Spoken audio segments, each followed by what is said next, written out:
Naalala niyo pa ba si Rodel Kilaton?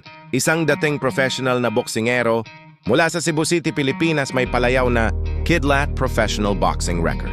Nakapagtala mahigit 52 fight, former PBF Light Flyweight, champion, pinakamagandang exposure niya panalo kay Ronald Castrodes by unanimous decision noong December 13, 2008 para sa PBF Light Flyweight Championship.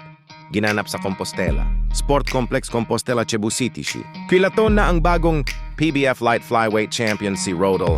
Bago naging professional, lumaban muna ng mga amateur boxing competition sa iba't ibang torneo ng Pilipinas, kalauna naging professional boxer noong 1999. Si Kilaton lumaban sa ibang bansa like Thailand kontra sa Mansuria Turong noong Abril 16, 2005. Ginanap sa Bangkay, Bangkok, Thailand, panalo si Kilaton by unanimous decision. Mga kilalang kalaban sina Jerwin Angcahas, John Riel Casimero, Ray Perez, Jeffrey Serna, Armando Casa, Arden Diale, Rodel Kilaton. Ipinanganak noong 1984. Naging professional siya noong 1999 at lumaban sa mga dibisyong light flyweight, flyweight, super flyweight at bantamweight.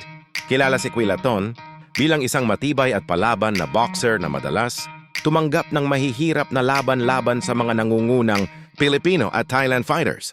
Isa sa pinakamalaking tagumpay niya ay noong Disyembre 2008 nang talunin niya si Ronald Castrodes sa pamamagitan ng unanimous decision upang masungkit ang Philippine Boxing Federation Junior Flyweight Championship. Sa laban na iyon, nakapagpabagsak siya ng kampyon at ipinakita ang kanyang karanasan at tibay sa ibabaw ng lona.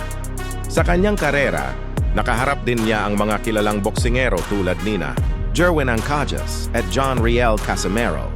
Malaki ang naging ambag niya sa Philippine boxing bilang isang veteranong mandirigma na hindi umatras sa anumang hamon. Nasa ngayon si Kilaton isa na din pangalawang magulang sa mga boksingero at isang haligi, professional boxing trainer ang Kidlat ng Cebu noong Mayo 3, 1999.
Ito ang kwento ng isang boksingerong nagngangalang Ariel Alapor. Pinalot tayo o mas kilalang Batang Tiyanak, tubog bigla ng lungsod ng Zamboanga. Marami nang nalusot ang balakid na humarang. Ako'y tulad mo rin na sumubok at nangarap. Marami ang namaliit, marami ring tumapak solusyon.